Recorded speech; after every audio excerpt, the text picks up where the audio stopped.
Going to a wedding means that I need the perfect dress to wear, and as someone who is a sewist, going to a wedding obviously means that I want to try and make the dress that I'm going to wear at the wedding as a guest for myself.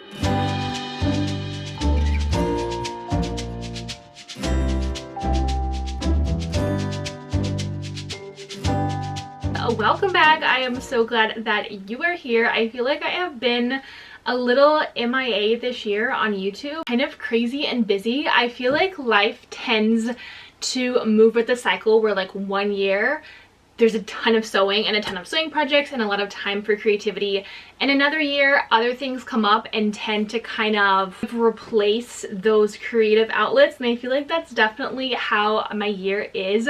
For those of you who don't know, I live on some property in Wisconsin. It's my in-laws property slash their farm, and we have ducks and chickens and sheep.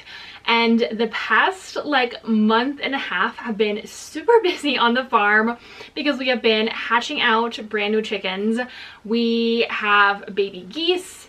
We have gotten some new ducklings, and the biggest kind of busy part of spring on the farm is lambing season. So obviously today's video is really about sewing, but today's video is more of like a sewing vlog, kind of chill. So I thought we would just kind of catch up and chat as well, because I feel like I haven't done that in a while. And part of that is giving you all some updates on life and the farm. So yeah, the spring has been super busy with lambing season. As of today, we now have 8 lambs. Our most recent 2 twins, a chocolate brown one and a white one, were born this morning, so that's super exciting. So we now have 8 lambs, and it has been so fun, but it has also been just busy taking care of them. And also one of our mom ewes kind of rejected one of her babies, and so I've been having to make sure that he is getting bottle fed and getting all the nutrients he needs every day. So anyways, there's a lot of busyness, but I'm so excited to get into the studio and carve out some sewing time for making some fun dresses that are really going to be perfect for spring, perfect for summer, and perfect for a lot of events that I have coming up, specifically a family wedding that I have in like 2 weeks. So we got to get cracking on these. So in 2 weeks, my husband and I and his family are going to Cancun for a couple of days for his cousin's wedding, and I'm really excited to have like a little beach vacation and trip. I've never been to Cancun. We're staying like at an all-inclusive resort, so I'm really excited about that.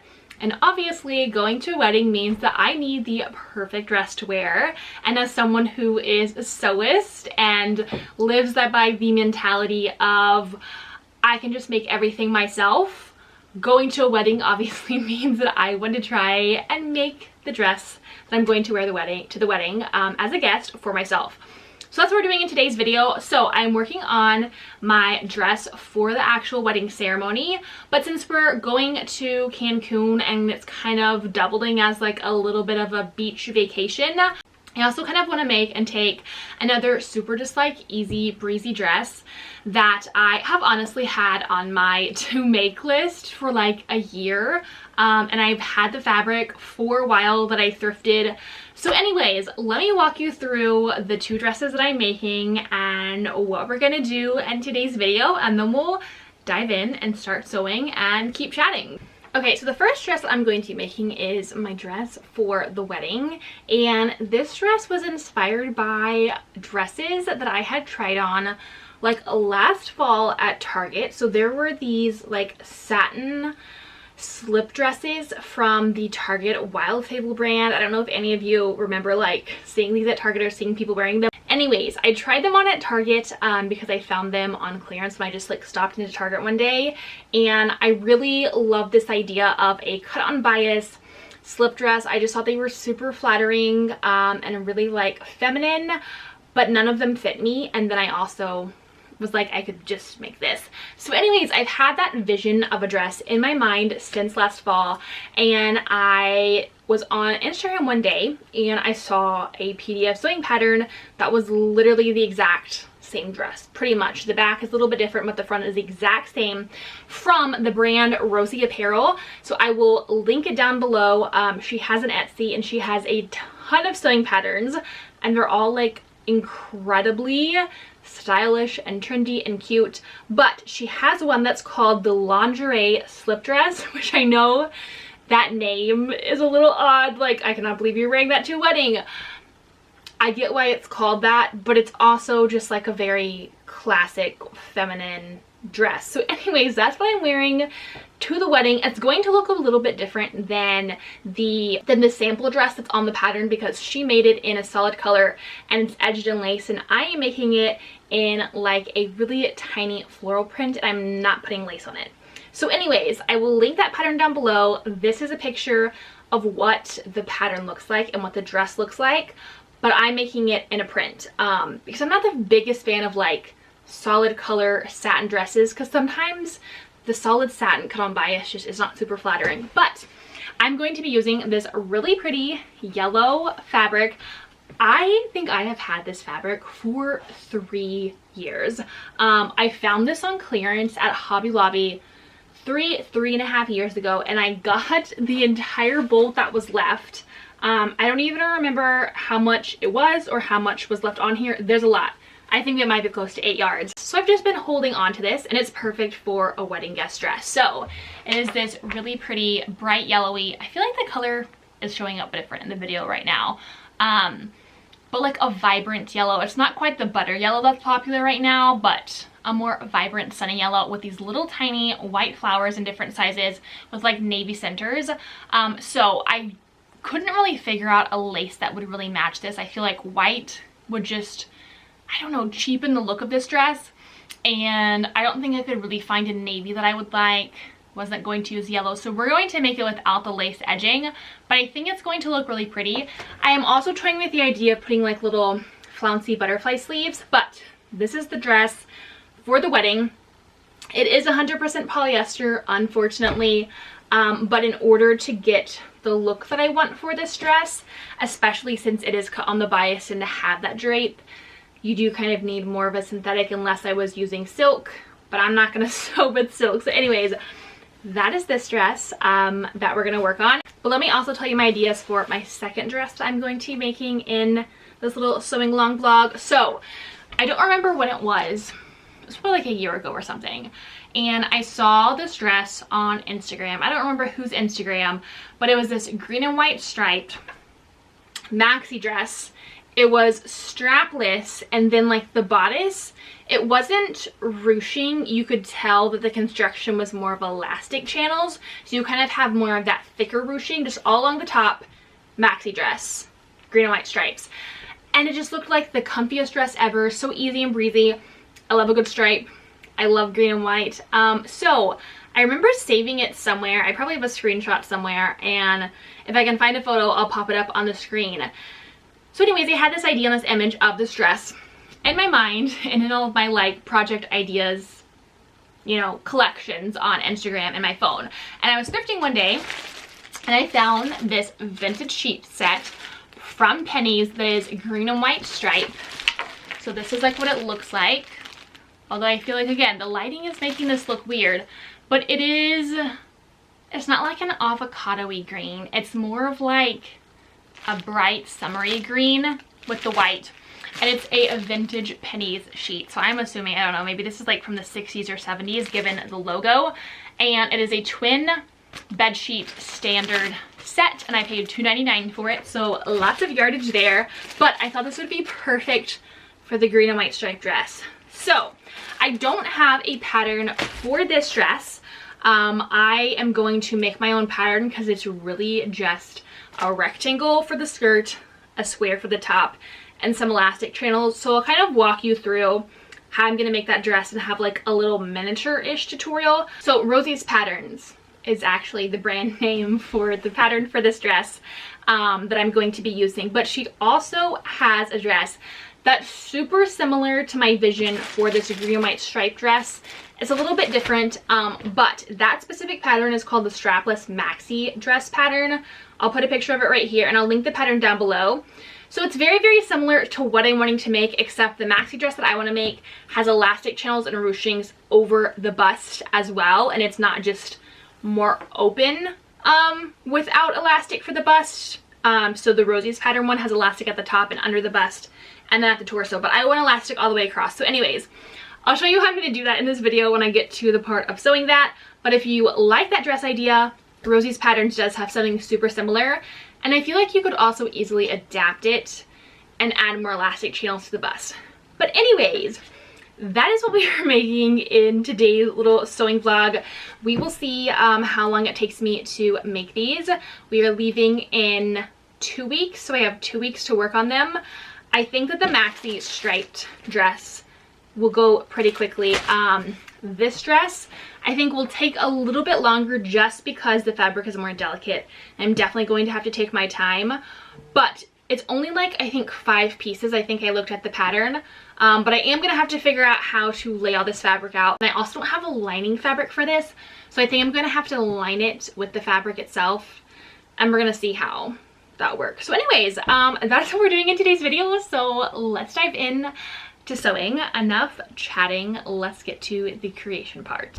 Well, hello, welcome back to my sewing vlog where I have no clue if I'm actually going to finish making the dress that I need to wear to a wedding next week. Next Tuesday. Yeah, so literally a week from now. I basically took 5 days since the last time I filmed for this video, and I have not done any sewing since then because crazy life stuff happened. So today I am taping together the pattern that I am using for my wedding guest dress, the one that I'm making out of the yellow. This is the pattern I got off of Etsy. So we're gonna see if we get it cut out today, and yeah, how far it goes. I was also thinking the other day that depending on how this project goes, I, fingers crossed, hope that this dress works out and fits me. But if for some reason there's like some issue and it just doesn't work out whatsoever, I do have that second dress that I was planning on sewing, which is going to be more of just kind of like a chill by the pool, wear it at the resort dress. But it could be my backup as my wedding guest dress. So yeah, let's just dive into this, and I need to get some motivation to get started. And I also desperately need more caffeine and coffee. Okay, so I'm working on taping this together, but here's the deal. While I'm doing this, a little life catch up, because at the beginning of this video I was talking about how life has just been busy in this season with farm things and farm animals and everything that comes with that, which I love. But there are some crazy hard days sometimes. And obviously what I share here on my YouTube channel is specifically sewing focused, but I know that when I have shared more about like my personal life or farm life, a lot of you really love to see that, and you have mentioned that you want to hear and see more of that. So I'm working on that this year. I need to do some more just farm videos so you can see all the animals. But yeah, that's basically why I didn't get any sewing done last week. It's because the real life threat of farm life happened. We had a fox attack all of our chickens, like literally in the daylight, early in the evening, and we lost about half of our like flock, or I guess you would call chickens a flock.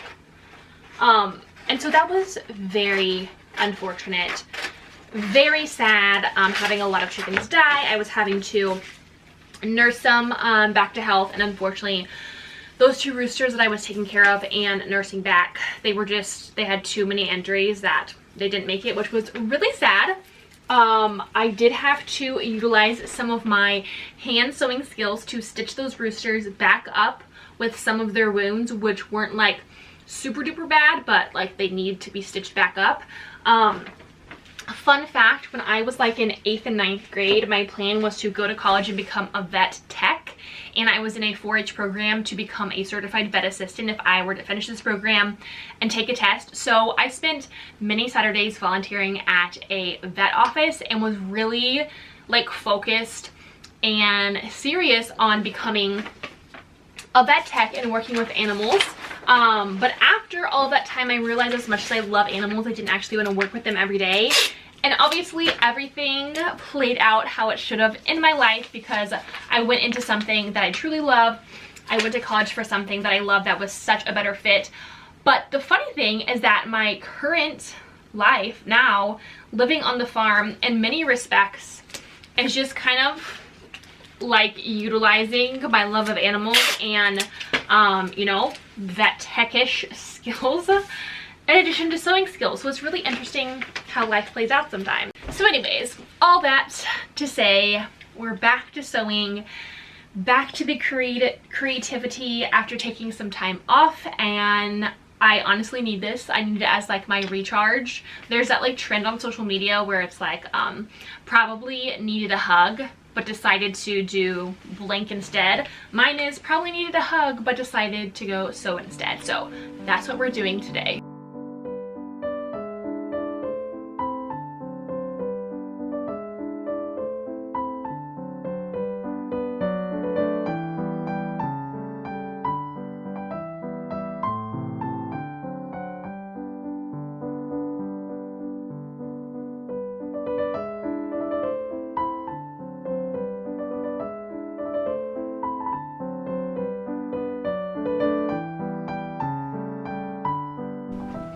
Alright, I have all of my pieces cut out now for my dress.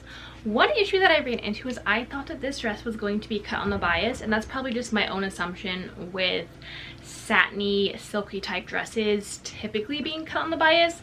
This one actually isn't, which isn't that big of a deal. Dresses not cut on the bias are easier to sew, but I specifically chose this dress because I thought it was cut on the bias and it was going to like have that really nice little drape. But anyways, we're gonna keep sewing this and we're gonna see how it goes.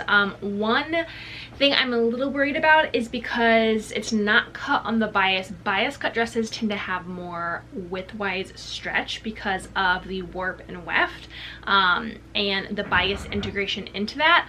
So I'm a little worried about how it's going to fit on the hips, so I did cut it a smidge wider to make sure that I have plenty of room, because the proportions between my bust and my hips are like 3 complete different sizes on size charts. So anyways, I've already started to sew the bodice and the back lining together, so we're going to keep constructing this and see how it goes.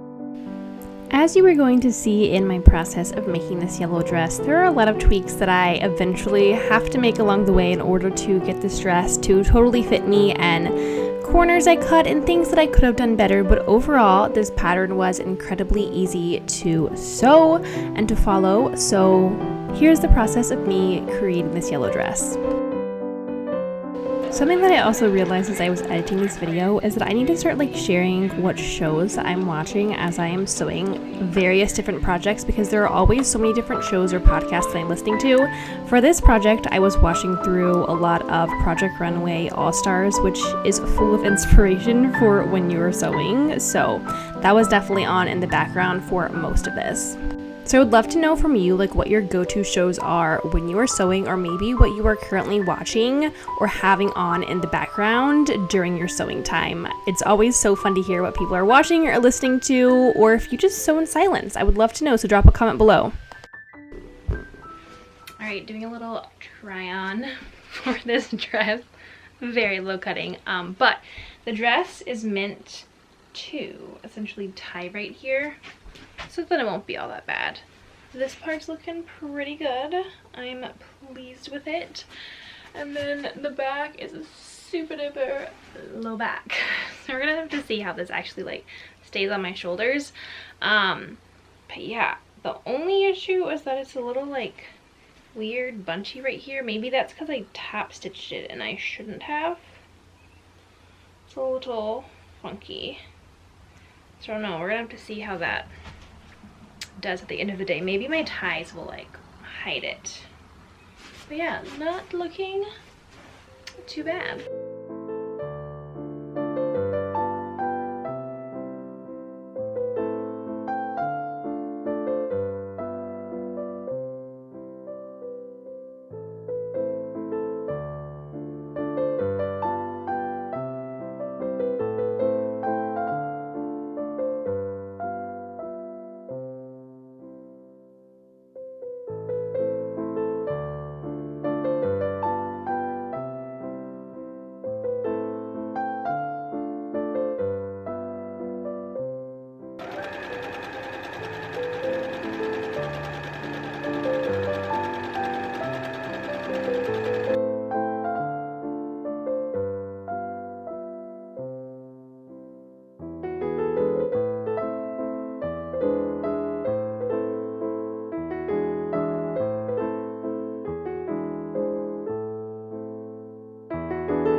trying on the dress and I thought I would show you what it is looking like. Definitely there are adjustments I have to make.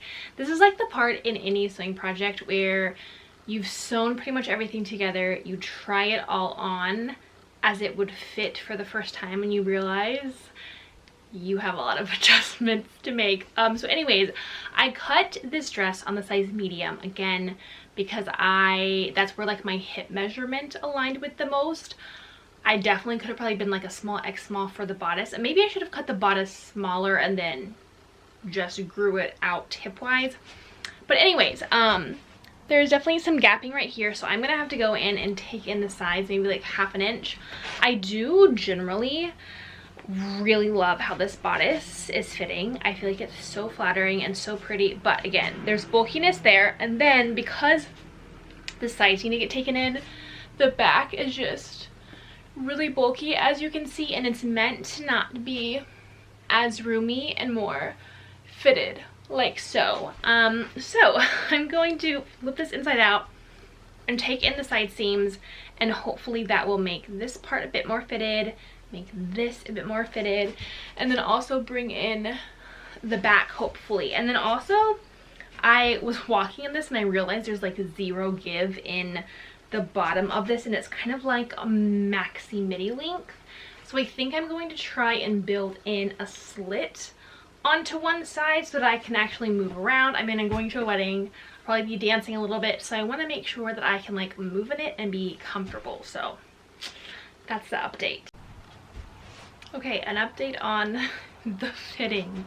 I took in the sides about ½ an inch maybe. Definitely helped a lot.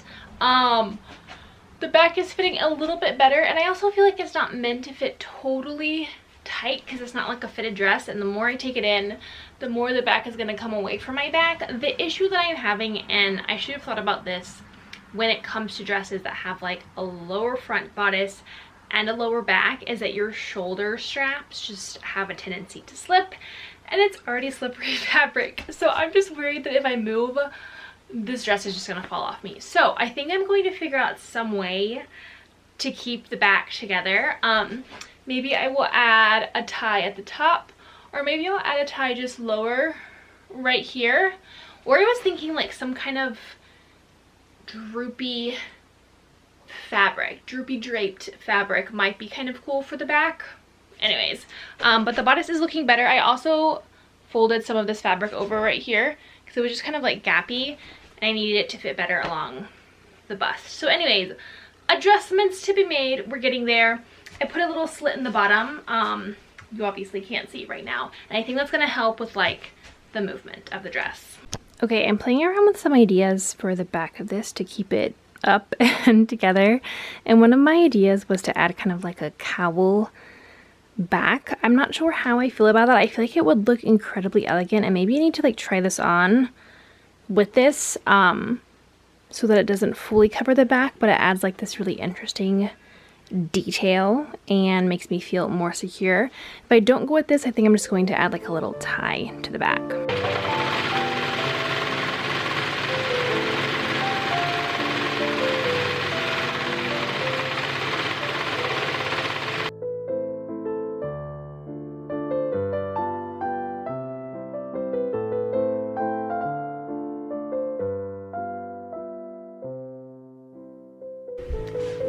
Alright, it is the next day and I am back working on my dress. Hopefully you can't hear all of that in the background. We have groundbreaking going on for our house outside, which is really exciting. But anyways, back to sewing. Okay, so I have definitely had to do a ton of tweaks on this dress. This is why, friends, we typically should sew like a mock-up, but that takes time, and I sometimes am a very like cut corners and lazy sewer, and so I don't like doing mock-ups. So obviously we didn't. I will say though all of the tweaks that I had to do, they are working out, so I have significantly taken in the sides.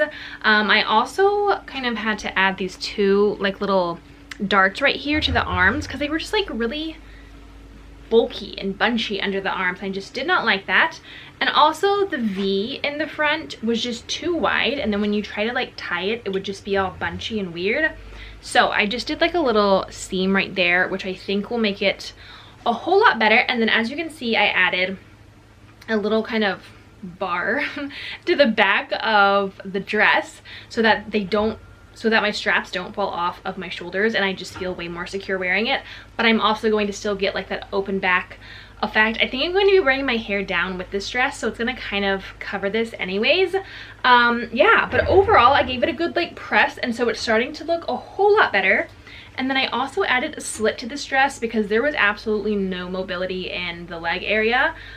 So I added the slit into the side seam on the left, and then I kind of sewed all of the seams together inside. It was a lot of like finagling, but then the edges of the slit are really nice and finished, and then you have the lining. That was another issue that I had with this dress, is because of this fabric I had to line it, and the original pattern just has facing. So because I decided to line this, I actually had to change a lot of the different aspects of construction, which made it a little bit more tricky and difficult, especially for the bodice. But all that to say, it's looking really good. All I have to do is finish the hem, and then this dress is done. Okay, I'm trying something different for the hem of this dress, since this fabric is more of like a chiffon-y fabric. Chiffon is hemmed a very specific way. Usually I would do like a rolled hem for this, but I knew it would probably come out a little bit wonky. So anyways, I haven't really done a hem like this, but the idea with the chiffon hem is that you fold up your raw edge like this and you stitch it, and then I'm going to trim the edges, and then you basically press that up and hem it. And there's something about having both stitches and seams to get a really great hem. So anyways, I'm going to trim all this off and then fold it up again and hem it. Also, if you wanted to see kind of how the slit is done, this is the edge of the slit. It was sewn together inside right here, and then this is like the top part of the slit. So this part honestly looks really kind of nice and professional.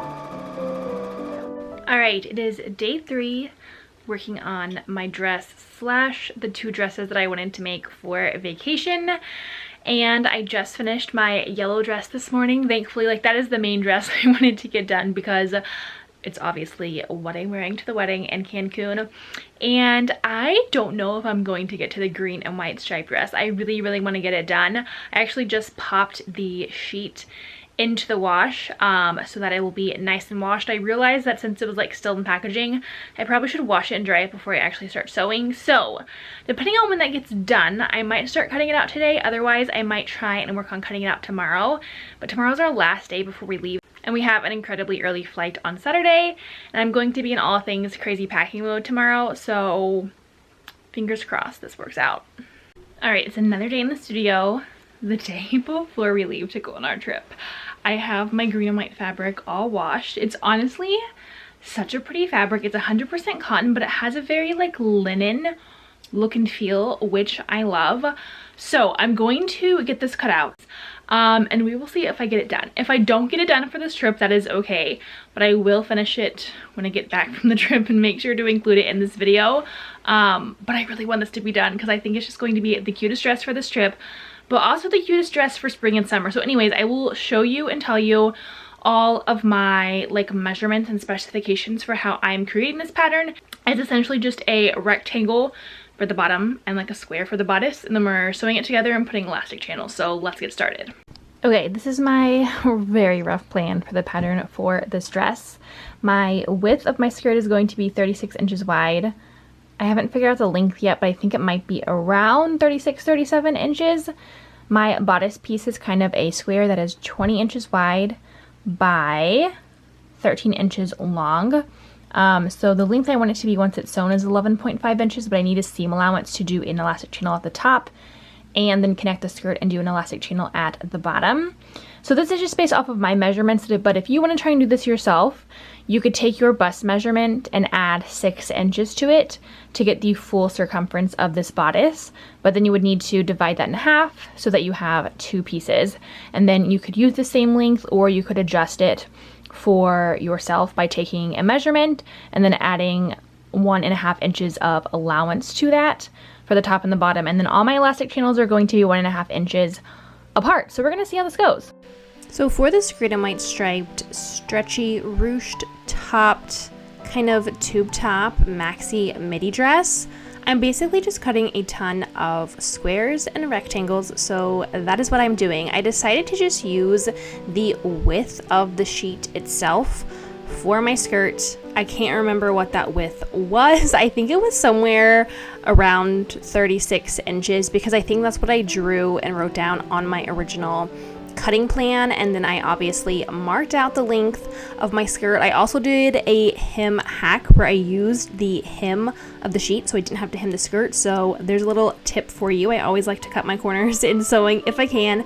And then I am gridding out the rectangle for my bodice of this dress. I have to cut 4 of these pieces, and 2 of them are going to get sewn together each to create the elastic channel so that I don't have to use bias tape.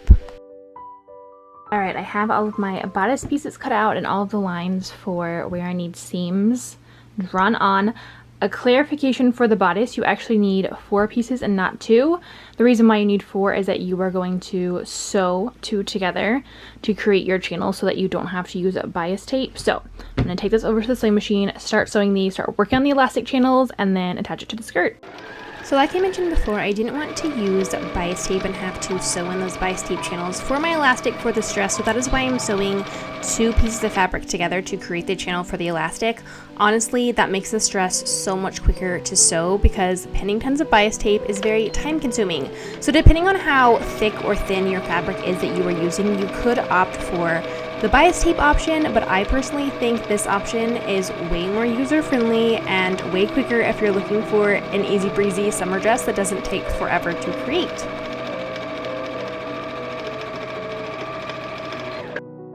After all of my elastic channels are sewn, it's now time to put the elastic in the bodice. Now I created this bodice where I create the front and the back separately, and the reason for this is I really do not like having to feed elastic throughout an entire circumference of a bodice multiple times, and so making the front and back separately allows me to just put the elastic in small sections and then sew the sides together, which I personally think is way easier. So I measured my elastic by just making sure it was comfortable across the front half of my body and that it would also be stretchy enough to go over my hips. So I cut all of those pieces out. I think I ended up using 6 pieces of elastic for the front and then 6 for the back. So I'm putting those all in, pinning the edges, and then we're going to tack them down with a stitch.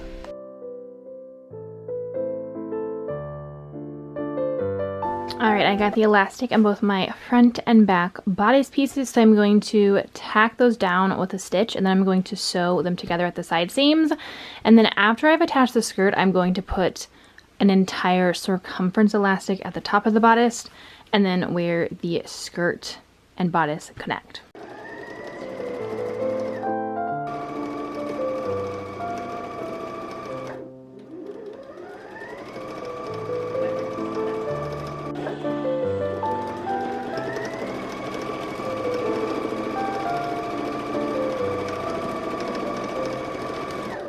Okay, I tried the bodice on to make sure that it was fitting, that I could get it on. I think that I should have maybe added like a couple more inches to the width, but I also put it on over my sweater, so that's kind of bulky in general. Okay, so I love the placement of where you put all the elastic, and then this up here will also be folded down and it'll be elastic all the way around, and then I have the skirt piece that's going to be attached. What this actually reminds me of, I think Ghani maybe, or Doesn't Matter, but I feel like it was Ghani. It had this like green and white striped dress that had like ruching here, but then it had these really big long sleeves. That's what this fabric is reminding me of, a little bit more than the strapless version that I am basing this off of.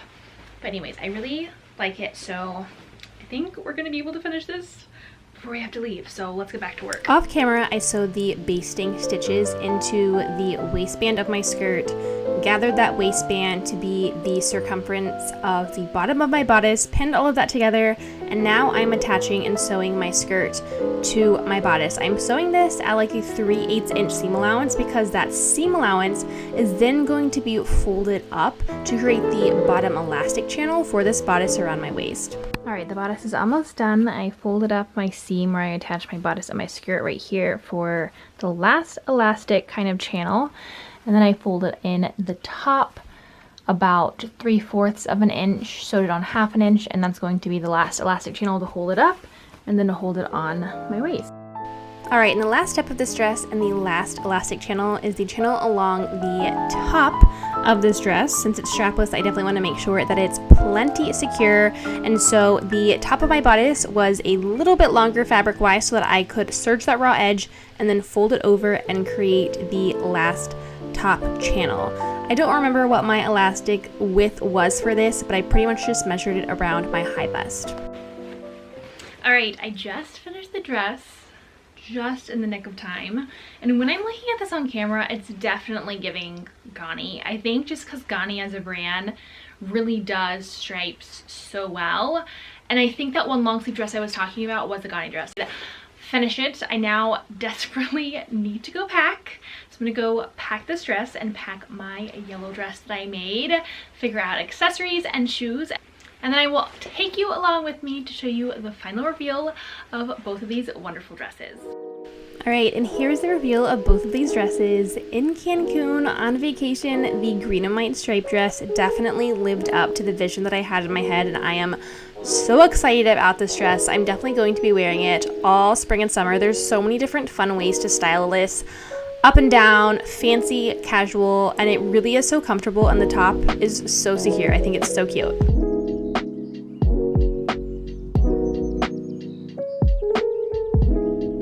And obviously the main dress of this video and the main dress of this vacation is the dress I made to wear to the wedding. Here's a picture of my cute husband and I all dressed up and cleaned up for the wedding. I had to share that because I just never share photos of us, and it was so cute. I love how this dress turned out, and it truly did fit the whole aesthetic and the theme of a beach wedding. I think this dress really came together even with all of my tweaks. It looked so good, and it was honestly so comfortable and so secure. I just love this. This is probably one of my new favorite dresses that I have made. A little bit outside of my comfort zone, but so fun and flirty. And as always, it goes without saying, thank you so much for watching my videos. It truly means the world to me. I hope that you enjoyed watching the process of me sewing these two dresses for vacation. Give this video a thumbs up if you liked it. Drop a comment down below and tell me which one was your favorite.